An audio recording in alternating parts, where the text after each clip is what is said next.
Hi Pisces, my name is Audrey, Alison. I'm so happy to be here. Thanks for joining me. This is your March 2015 forecast for the month.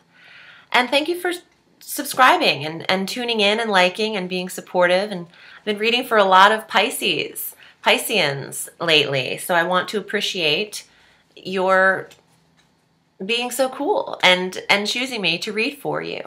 I wanted to start March off talking about an aspect that's occurring on the 3rd. And it's about the Jupiter-Uranus trine. So Jupiter stationed in Leo and Uranus is in Aries, the fire trine that we're having. On the 3rd, it will be exact. This will be at 14 degrees. So Jupiter trining Uranus is a harmonious aspect. It's filtering positive energy between your 2nd house of money and your 6th house of daily work or health and routine. So something very expansive and sudden could occur with that between those two areas, because Jupiter is expansion and Uranus is abrupt shock and sudden electricity. So there could be shocking expansion of the money, unexpected. You know, even in areas of, the 6th house of health could be gym memberships. You could get a great deal of an extended amount of classes weirdly for less money, or something could work out magnificently regarding your health sector and the finances too. Maybe you're not billed for those x-rays that you had and you just get away with that. You just kind of sneak away from having to pay something. I don't know. It just seems kind of magical, the trine on the 3rd. But pay attention to that day, because something in the money sector could be expanded big time. We have our full moon on the 5th of March, and we have a 14-degree mark again, full moon of Virgo at 14 degrees. This is your polar opposite sign, Pisces, so this is regarding your 7th house of marriage and partnerships, business partnerships, soulmates, relationships. Having a full moon in the sector is bringing an awareness to your relationship. Full moons shine energy into what needs to be seen, which might have been hidden. If anything, it'll illuminate something that maybe you could address or work on in your relationship. It could also be ending coming to an end in a particular business arrangement with someone and moving forward, finishing a phase of some sort of business partnership and moving on from that. Either way, if you do come across some things that need to be addressed, I would keep it internal. The full moon is a very quiet energy. Process it internally, and then wait till the 12th of March when Mercury enters your sign of Pisces, and you can communicate about it. Having Mercury in your 1st house from the 12th of March on till the 30th of March is superb for talking things out, having people understand you correctly, getting information across very smoothly, no misunderstandings. And on the 16th, we have our Uranus-Pluto square, the final square at 15 degrees. This energy will last a while, a few months, but the 16th is the day where it's exact at 15. This is affecting, you've had this Uranus-Pluto square affect your 2nd house of money and your 11th house of friendships or groups and organizations. So you might have felt a pull in your resources sector in regards to maybe loans or having to pay for something in a social group, being responsible for the monies of a project. Could be tension, with the square. It's not a great aspect. It's not harmonious. It's actually causing intensity, because Pluto is change and stress and intense emotions and rebirth and regeneration, and Uranus again, electricity, shock. I think of Uranus and I imagine the Tower card in the Tarot, which is the lightning bolt that shoots out of the tower and two people falling from opposite sides. It's so abrupt, Uranus's energy, that it can pick people up and put them into other situations, in 24-hour period. You could be like, how the hell did I get here? That's combination mixed with the square of Pluto is intensifying this. So mark the 16th. I wouldn't make any decisions regarding money on the 16th, and I wouldn't make any social decisions regarding friendships either around that time. The following day, on St. Patrick's Day, on the 17th, Venus enters Taurus. So for you, this is your third house of communications. You've got a lot of beautiful support for communications this month, Pisces, with Mercury entering your sign, and in addition to Venus going in the house of communications for you, Venus is also money, though. Love and money. So she's smoothing over this third house. It's also neighborhoods, siblings, local, travel. I said communications, that's a given. But it's also, you know, technical equipment around you. So, you know, phones, cars, transportation, devices. With Venus there, I like that. Things will be running smoothly in the technology sector for you. Now, this is exciting because on the 20th of March, every year the sun enters Aries. It's our first day of spring in the northern hemisphere, the vernal equinox. In the southern hemisphere, it's the autumnal equinox. But we are also having our new moon on the first day of spring, on the first day of our astrological year. The 20th of March marks the first day of our astrological calendar. It's the first day of Aries, which is the first sign of the zodiac.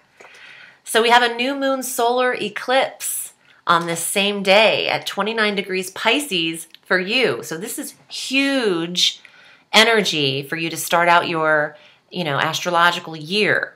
So this is no joke. Having this eclipse in your sign, you know, I wouldn't put forward a lot of action on the 20th. I would be more internal that day. It's not a good day for magic or candle work either on any eclipses. It could be rerouted, and you know, if you're into that. So just take it easy on the 20th, but know that this is the start of something very big, because it's, you know, we do have our sun into Aries and we have our first day of spring every year on the 20th, but we don't always have a new moon on that day, and we definitely don't always have a solar eclipse on that day. So it's really special, and it's transformative. New moons are the start of something big.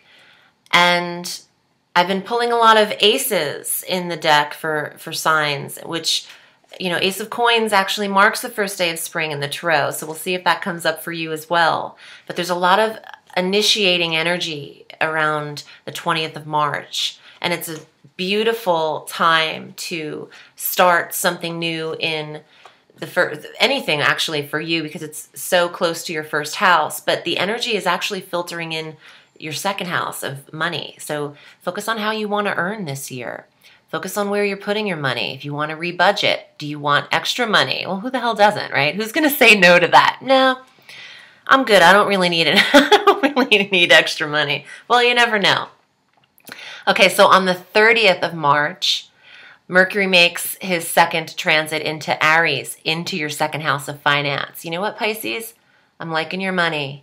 I'm liking your money in March, and I'm liking your money in April, because this energy is filtering into April. So you've got, you know, Mercury, Neptune in your sign, Chiron in your sign, the wounded healer, healing energy, dreamy nebulous energy. The sun is there, leaving there. So yeah, you know, your second house is really influenced. And I like what this is doing for opportunity to earn more money as well. Because with Mercury going into the second, this is information. This is people calling you. This is people getting a hold of you via email, internet, and saying, you know, we have an opportunity for something for you. This is communications coming in regarding your money. So allow it to. Mercury's direct, so this is good. The last day of March, the 31st, Mars is entering Taurus, where he'll meet up with Venus. He'll be conjunct Venus now in your third house of communications. It's really about your second and third house, first, second, and third. I love this energy. You know, Mars is energy. Mars is action. In your third house, you've got a lot of errands. You're talking to a lot of people. You're playing catch up, because right before your birthday last month, and even in the beginning of March, so happy birthday to you, Pisces, you kind of slow down 6 weeks prior to your solar return. So Mercury and all these planets are making up for lost time for you. And Mars in your third house is catching you up with the people that you haven't spoken to, or you've been that you've missed. Let me get to your cards. I'd really love to see what comes up for you. And if you'd like to book with me for a more detailed reading, just reach me at audreyallison.com. You can fill out an appointment request and I'll get right back to you. Okay. Pisces, here's what's up for March 2015.